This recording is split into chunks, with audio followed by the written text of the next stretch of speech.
Sä jo viittasit tuossa ihan alkuvaiheessa siihen, että sä sait Höfnerin jälkeen pääsit hankkimaan itsellesi ensimmäisen Stratocasterin. Sä ilmeisesti olit kuitenkin ihan ensimmäisten joukossa Suomessa, jotka sellaisen osti. Miten helposti niin Suomessa sai siihen aikaan Straton käsinsä ja mitä sä joudut maksamaan siitä silloin muistaakseni?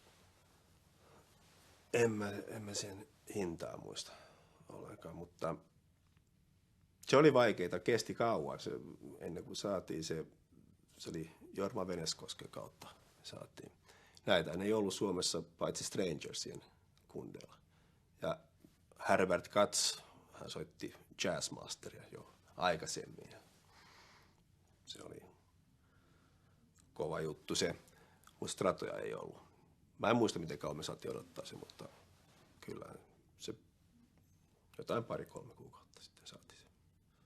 Siinä vuonna 1962 syksyllä joskus. Onko sulla käsityksiä sen kitaran myöhemmistä vaiheista?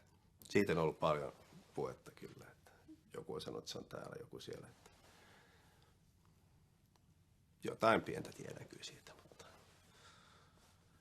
se on kyllä muuttanut ulkonäköään kovasti ja ollut monen kitaristin käsissä.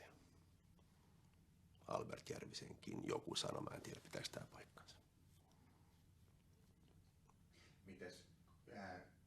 Millaisella laitteistolla sä sitten niin kuin loppujen lopuksi, mistä sä lähdit kitaran lisäksi muuten ja mihin asti sä pääsit? Laitteisto? Niin. Fender Twin Amp oli mun vahvistimena ja sitten oli erilaisia kaikukoneita. Binson kaikukone oli se, jota käytin eniten ja tällaiset. Sitten mä vaihdon kitaran merkkiä kyllä jossain vaiheessa Burns ja sitten Rickenbacker.